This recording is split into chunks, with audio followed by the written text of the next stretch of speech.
로마서 1장 1절에서 4절 말씀 봅니다. 로마서 1장 1절에서 4절 말씀. 예수의 그리스도의 종 바울은 사도로 부르심 받아 하나님의 복음을 위하여 택정함을 입었으니 이 복음은 하나님의 선지자들을 통하여 그의 아들에 관하여 성경에 미리 약속하신 것이라.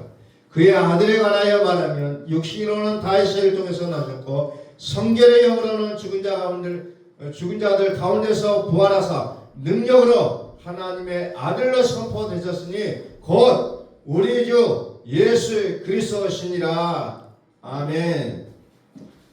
선포합니다. 하나님은 살아계십니다. 하나님은 살아계십니다. 오늘은 10월 27일 전국의 교회가 이제 서울에 모여서 이제 기도하고 회개하는 그런 날로 정해진 날입니다. 그래서 우리가 마음적으로 또 이제 오늘 유튜브로도 아마 방송이 되어질 거예요. 관심 있는 분들은 한 번씩 보시면서 이 나라를 위해서 다시 한번 기도해보는 그런 시간들이 될 수 있기를 간절히 소망해 봅니다. 어떻게 보면 나라가 또 좋은 나라가 돼야 또 우리의 삶이 윤택해진다는 것을 다시 한번 경험하게 되는 이 시대를 우리가 살아가고 있습니다. 그래서 우리는 나라를 위해서 기도하는 자들이고 또 그 나라의 모든 것을 위해서 살아가는 우리의 모습들이면서 또한 하나님의 나라를 위해서 살아가는 우리는 이중적인 모습들을 가지고 살아가는 존재들입니다. 자, 복음이라는 건 뭡니까? 복음. 다시 한번 오늘 우리가 이 시간에 복음에 대해서 살펴보는데요. 복음은 하나님이 살아계십니다. 또 한편으로는 하나님의 복음을 해서 택정함을 받았던 나의 모습을 우리는 다시 한번 기억해 보셔야 된다는 거죠. 복음이라는 것은 한마디로 요약하면 하나님은 살아계신다는 거예요. 하나님은 살아계신다. 그 하나님의 살아계심의 정체가 무엇으로 우리에게 나타나셨냐면 예수의 그리스도의 모습으로 우리에게 다가오셨다는 겁니다.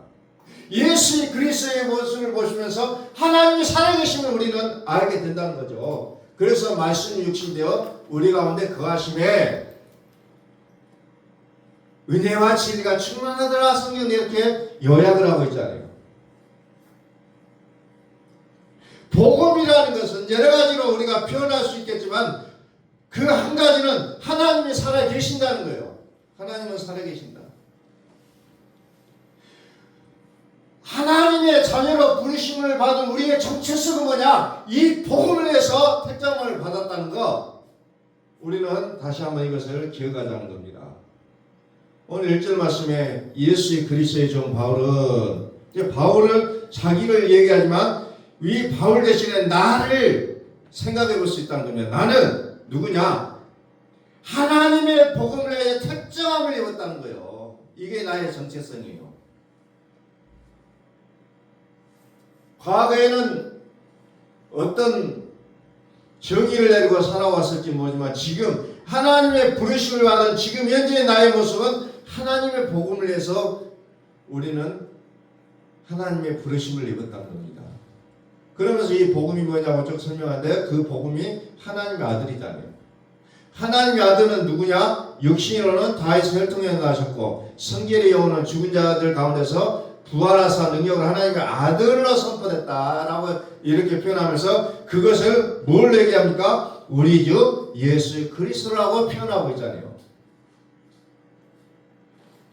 많은 이들이 믿음의 눈으로 보자면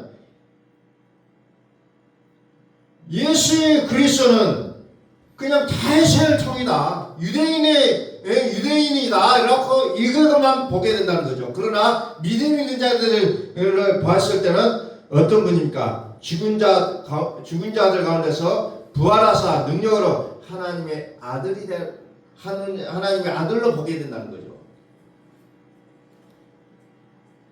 그래서 믿음의 눈으로 보는 자와 육신의 눈으로 보는 자는 다르다는 겁니다. 이것은 예수님이 이 땅에 오셔서 살아계실 그때도 마찬가지였어요.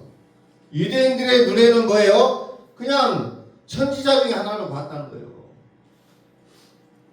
그래서 저 선지자가 다윗의 왕권을 우리에게 재현시켜 줄까라는 기대를 가지고 있었는데 그게 아니기 때문에 예수를 십자가에 못 박는 그런 엄청난 일을 벌이게 된 겁니다. 그러나 그들 중에 예수님을 믿음으로 바라본 자들에게는 이제 어떻게 됩니까? 예수의 그리스도라고 그를 부르기 시작했다는 거죠. 그 하나님의 아들의 복음, 그 복음이 오늘 나를 이 땅에 서게 한다는 겁니다. 그 복음이 나를 이렇게 세워주는 거예요. 많은 사람들이 말은 하잖아요. 많은 사람이 노래는 부르지만은 그러나 그것을 믿지는 않는다는 거예요. 얼마만큼 이 시대에 예수의 그리스도를 하나님의 아들로 보고 있느냐.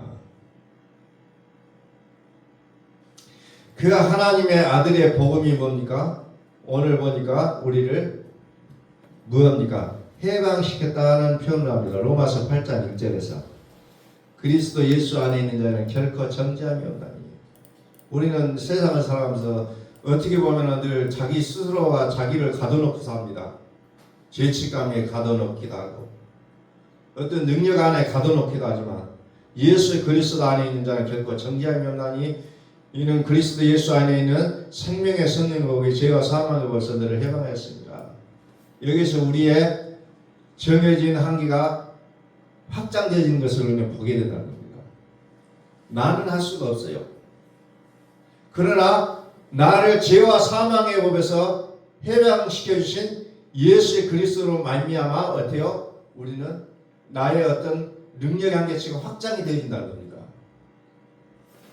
우리는 자꾸 자기 자신을 안으로 좁게 만들어가고 있는데 그리스도 예수 안에 있는 자는 그 능력의 한계치가 점점 커진다는 거죠.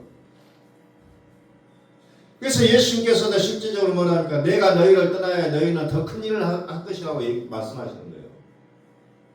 근데 여전히 우리는 예수 그리스도를 믿는다고 하면서도 나의 한계치를 점점 가둬놓고 있다는 겁니다. 하나님은 하신다는 거예요. 이게 믿음이잖아요. 이는 능으로도 되지 않고 힘으로도 되지 않지만 오직 하나님의 신으로는 된다는 거예요. 이게 이스라엘의 선지자들이 선포했던 말씀이잖아요.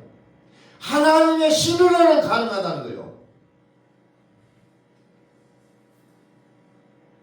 사도 바울도 뭐라고 합니까? 능력 주시는 자 안에 소리가 모든 것을 할 수 있다고 얘기하잖아요. 우리의 능력은 나로 존재할 때는 정해져 있어요. 너무나도 협소해요. 그러나 전능하신 하나님이 내 안에 살아계실 때는 내가 기대할 수 없는 일까지도 할 수 있는 그 능력이 나오게 되어 있다는 것을 성경은 우리에게 말씀하고 있다는 겁니다. 우리는 이것을 믿음으로 고백할 수 있기를 소원합니다. 믿음으로 고백해야 돼요. 율법이 육신으로 말미암아 연약하여 할 수 없는 그것을 하나님은 하시나니. 3절에 하나님은 하시나니. 하나님은 하신다는 거예요. 하나님은 율법이 육신으로 말미암아 연약하여 할 수 없는 그것을 우리가 율법 안에 있을 때는 나의 존재가 점점 초라해집니다. 나는 그것도 못해요. 저것도 못해요. 나는 할 수가 없어요. 나는 원래부터 그런 사람이요. 그런데 어떻게 합니까? 하나님은 하신다는 거예요. 믿으시기를 바랍니다. 하나님은 하신다는 거예요. 내가 하는 것이 아니고 하나님이 하신다는 거예요. 이게 복음입니다. 지금까지는 내가 하려고 했다는 거죠. 자꾸 내가 하려고 하니까 뭐든지 그냥 그 한계에 부딪힌다는 거죠. 하나님은 하시나니 그 죄로 말미암아 자기 아들을 죄 있는 육신의 모양으로 보내어 육신의 죄를 정하사 육신을 따르지 않고 그 영을 따라 행하는 우리에게 율법의 요구가 이루어지게 하려 하십니다. 율법은 자꾸 요구를 하지만 우리는 그것을 감당할 수 없었지만 누가 해줍니까? 이제 그리스도께서 우리를 대신하여 모든 율법의 요구를 이루어지게 했다는 겁니다. 갈라디아서 3장 23절에 모든 성경은 모든 것을 제 안에 가둬놨다고 했잖아요. 이 이 죄 아래 가둬놨는데 이 죄를 누가 해결합니까? 그리스도 예수께서 다 해결해 놓으셨다는 거예요. 그래서 우리의 능력의 한계치가 나는 할 수 없으되 우리의 능력의 한계치는 점점점 커졌다는 거죠. 그래서 우리의 삶은 뭐예요?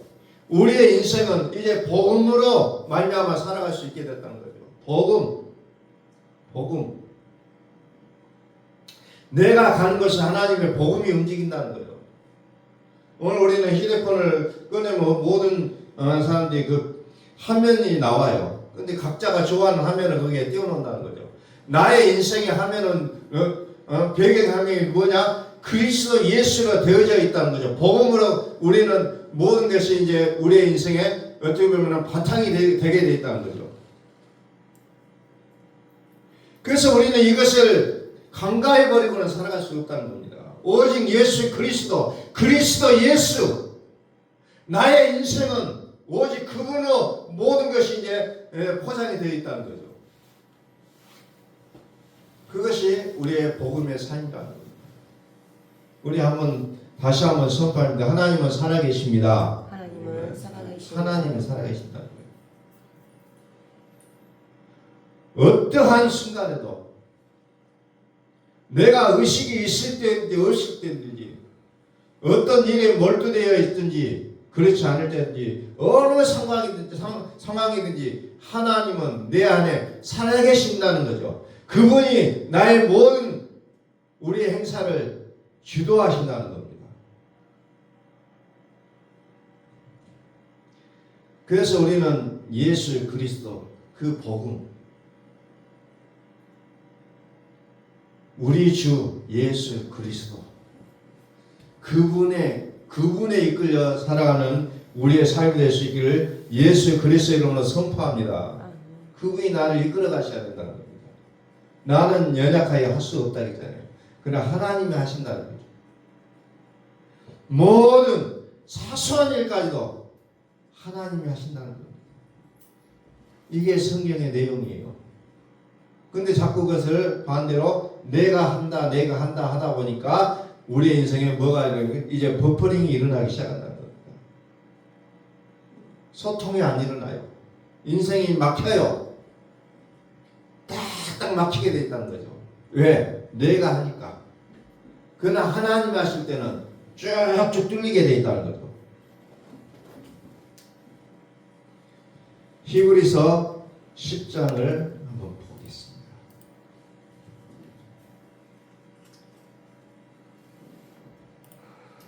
히브리서 10장 16절. 주께서 이르시되 그날 후로는 그들과 맺을 언약이 이것이라 하시고 내 법을 그들의 마음에 두고 그들의 생각에 기록하리라 하신 후에, 그래서 율법은 돌판에 기록했고 문서로 남겨놨지만 이제 그리스도 예수께서 우리에게 새겨놓으신 법이 뭡니까? 우리의 마음에 두겠다. 우리의 생각에 기록하겠다는 거죠. 이게 구약과 신약의 다른 점입니다. 17절 또 그들의 죄와 그들의 불법을 내가 다시 기억하지 아니하리라 하셨으니 이것들을 사하셨은즉 다시 죄를 위하여 제사 드릴 것이 없느니라. 죄를 기억하지 않는다. 그러면서 다시 죄를 위하여 제사 드릴 것이 없다라고 얘기하는데 우리는 뭐예요? 자꾸 죄를 기억합니다. 이게 인간이에요. 이게 율법입니다. 율법의 기능은 죄를 기억하는 것이 율법의 기능이고 복음의 기능은 죄를 기억하지 않는 거예요. 그런데 우리의 인간은 어때요? 자꾸 죄를 기억하게 합니다. 그리고 다시 죄를 위하여 제사를 드리고 있는 모습을 우리는 목격하게 된다는 겁니다. 복음을 믿는 자는 다시 죄를 위하여 제사 드릴 것이 없다는 거죠. 그래서 우리는 예수 그리스도의 이름으로 이제 우리는 모든 죄를 이기게 되어 있다는 겁니다. 다시는 그것을 기억하지 않게 한다는 거예요. 이게 율법과 복음의 완전히 다른 모습이잖아요. 지금도 사람은 계속해서 죄를 지적하고 기억하게 하잖아요. 우리 인생의 모든 삶의 패턴이 그런 모양인 것 같아요. 그러나 하나님은 다시는 기억하지 않겠다는 겁니다. 이게 복음이에요. 다시는 기억하지 않겠다.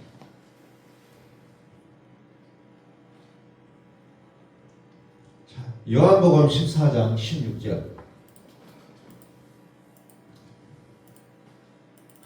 내가 아버지께 구하겠으니 그가 또 다른 보혜사를 너희에게 주사 영원토록 너희와 함께 있게 하리니 그는 진리의 영이라 세상은 능히 그를 받지 못하나니 이는 그를 보지도 못하고 알지도 못합니다. 그러나 너희는 그를 아나니 그는 너희와 함께 거하시며 또 너희 속에 계시겠습니다. 아멘. 예수님께서 십자가를 지시기 전에 또 다른 보혜사를 너에게 보내주겠다. 그 보혜사는 뭐냐면 너희와 함께 살겠다는 거예요. 이게 복음이고 이게 축복이라는 겁니다. 그래서 그분의 이름을 다른 말로 뭐냐? 진리의 영이다. 진리의 영이라고 얘기하잖아요. 진리의 영이다. 세상은 그를 받지 못해요. 그러니까 지금도 교회는 다니고 예수를 믿는다고 하지만 또 다른 보혜사를 받지 못해요. 그걸 받지 못하는 거죠. 보지도 못하고 알지도 못하는. 그러나 그것을 아는 자는 소수라는 겁니다. 어떤 자가 합니까? 그분이 들어오셔서 살아주시는 자. 그리스도가 그 마음 가운데 오셔서 살아주신 자는 이것을 알게 되어 있다는 거죠. 그러나 그것을 세상은 받지 못한다는 겁니다. 이게 너무너무 달라요. 너무너무. 모양은 같지만 모양은 성경책 들고 찬양하고 예배당을 출입하고 다니지만 그러나 아직도 그리스도가 살아주시지 않는다는 거죠. 그래서 사도 바울은 너희 안에 그리스도가 계시게 하기를 기도하고 있잖아요. 오늘 살아계신 하나님, 그 살아계신 그리스도가 오늘 우리 마음 가운데 사라지시기를 예수 그리스도의 이름으로 선포합니다. 이것만이 우리가 이 험한 세상을 이겨갈 수 있는 유일한 길이라는 겁니다. 그분이 오셔서 살아주셔야 된다는 거죠. 그래서 성경은 창세기부터 요한계시록 이르기까지 뭐합니까? 내가 너희 안에 살아주시겠다. 내가 너희 안에 살아주겠다. 이게 약속이라는 거죠. 그래서 요한계시록 21장, 22장은 어때요? 그들과 함께 거하겠다고 나오고 있잖아요. 이게 복음이요. 하나님은 살아계신다는 거예요. 이게 복음이라는 겁니다.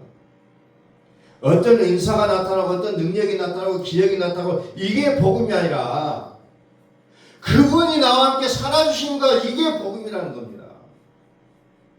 그래서 우리가 지난주에도 마태복음 24장도 쭉 봤어요. 말세가 되면 될수록 그리스도가 여기 있다 저기 있다 나타나고 표적과 기사로 그들을 호리는 장면이다. 우리는 봤다는 겁니다. 그러나 그게 실체가 아니에요. 진짜가 아니에요. 찐이 아니라는 거예요. 그래서 결국은 찐이 나타나는 거죠. 그러나 거기에 요란스러운 그것에 찐이 나타나는 거 아니에요. 우리의 마음에 찐이 나타나게 된다. 그래서 우리는 요란법석 떠는 그런 것이 아니라 오직 우리 마음에 살아계신 그 하나님을 우리는 만나고 살아야 된다는 겁니다. 로마서 1장 16절을 로마서 1장 16절 내가 복음을 부끄러워하지 아니하노니 이 복음은 모든 믿는 자에게 구원을 주시는 하나님의 능력이 됩니다. 먼저는 유대인에게 그리고 헬라인에게도 내가 복음을 부끄러워하지 않는다는 거죠. 왜? 이 복음이 모든 믿는 자에게 구원을 주시는 하나님의 능력이기 때문에 부끄러워하지 않는다.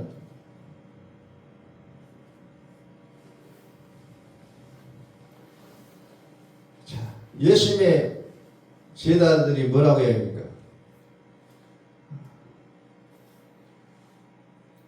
영생이 계심에 우리가 어디로 가겠사옵나이까? 예수님 앞에서. 그러나 많은 사람들은 떠나잖아요. 자기의 목적과 이익을 위해서. 이 교회에 오면은 내가 어떤 일이 잘 될 것 같다라는 기대를 가지고 큰 교회를 갔었지만 또 막상 그게 안 되면 또 다른 교회로 옮기게 돼 있다는 거예요. 왜? 자기의 목적을 위해서, 자기 이익을 위해서 다니는 사람은 그렇게 되지만, 그러나 하나님 복음을 위해서 다니는 사람은 그거 상관하지 않는다는 거죠. 복음에는 하나님의 의가 나타나서 믿음으로 믿음에 이르게 하나니 기록된 바 오직 의인은 믿음으로 말미암아 살리라 한것 같으니라. 그래서 복음은 뭐냐? 하나님의 의라는 거예요. 하나님의. 그래서 복음은 그리스도인 거예요. 그리스도가 뭐예요? 의라는 거예요. 의. 예수는 나의 범죄 때문에 내어지고 나를 의롭다게 살아나셨느냐 그랬잖아요. 그게 그리스도예요. 그리스도. 그래서 이 그리스도로 말미암아 산다는 거예요. 근데 세상은 어떻습니까? 18절에 하나님의 진노가 불의로 진리를 막는 사람들이 모든 경건하지 않음과 불의에 대하여 하늘로부터 나타나느니, 불의로 진리를 막는 사람들의 모든 경건하지 않음, 불의에 대하여 하늘로부터 나타난다. 이는 하나님을 알만한 것이 그들 속에 보임이라. 하나님께서 이를 그들에게 보이셨느니라. 창세로부터 그의 보이지 않는 것 아니하는 것과 곧 그의 영원하신 능력과 신성이 그가 만드신 만물에 분명히 보여 알려 하셨나니 그러므로 그들이 핑계하지 못할지라. 나는 하나님을 몰랐다. 그 핑계할 수 없다는 거예요. 왜? 하나님은 모든 만물을 통해서 하나님의 살아계심을 보여주고 있다는 겁니다. 그러나 사람들은 하나님을 알면서도 어떻게 합니까? 하나님을 영화롭게도 아니하며 감사하지도 아니고 오히려 그 생각이 허망하여지며 미련한 마음이 어두워졌다라고 표현하고 있어요. 감명가시로 하나님을 안다고 하면서도 하나님을 부인하는 일들이 수없이 나타나게 되어 있다는 겁니다. 그래서 오늘 우리는 뭐합니까? 결국은 어찌 보면은 나와의 어떤 씨름의 모습으로 살아가게 됐던 거죠. 예, 요즘 운동하는 선수들, 요즘 프로야구가 한참 이제 마지막 이제 대미를 장식하고 있는 마지막 경기를 이제 하고 있는데, 거기에서 어떤 그 요즘 두각을 나타내는 선수가 하는 말이 그래요. 옛날에는 어떤 누구가 경쟁자였는데 결국 지금에 와서 보니까 경쟁자는 나였다고 고백하고 있다는 겁니다. 오늘 나의 믿음의 씨름은 밖에 있는 세력과의 싸움이 아니라 내 안의 세력과의 싸움이라는 거죠. 내 앞에 있는 상대방과의 싸움이 아니고 내 안의 씨름이라는 겁니다. 혈과 육에 대한 씨름이 아니라 영들에 대한 씨름이라는 거예요. 오늘 때로는 얘기합니다. 나는 누구 때문에 교회를 못 다니겠고 누구 때문에 신앙생활을 못 하겠다. 수없는 사람들이 이런 표현을 한다는 거죠. 그러나 하나님 앞에서는 그게 이유가 되는 것이 아니라 내 안에 있는 영들과의 싸움이라는 거죠. 그 영들과의 싸움에서 이기려면 어떻게 합니까? 그리스도께서 내 안에 살아주셔야 내가 그 영들과의 싸움에서 이길 수 있다는 거예요. 근데 내가 인생에 내가 주체가 돼서 살아가려고 하니까 자꾸 우리는 쓰러질 수밖에 없다는 겁니다. 그래서 이 그리스도를 왜 모르느냐? 하나님이 이 그리스도를 비밀로 뒀기 때문에 누구나 다 알지가 못한다는 거죠. 내가 그리스도를 알겠다면 나는 정말 하나님의 특혜를 입은 사람이구나 하고 우리는 감사하고 매일매일을 그분께 감사하며 살아가야 된다는 거죠. 하나님은 그것을 비밀로 뒀다는 거예요. 이 비밀이 뭐냐? 너희 안에 계신 그리스도시니 곧 영광의 소망이라. 골로새 1장 27절에서 이렇게 말씀하고 있다는 겁니다. 비밀이에요, 비밀. 그럼 누구나 다 알 수 있는 게 아니에요, 비밀은. 가장 가까운 사람. 그 가장 가까운 사람이 누구냐? 내가 됐다는 것이 얼마나 영광스러운 일이에요. 그래서 하나님은 우리 안에 그리스도를 보내주시고 그 그리스도를 통해서 우리의 인생을 살게 하셨다는 거죠.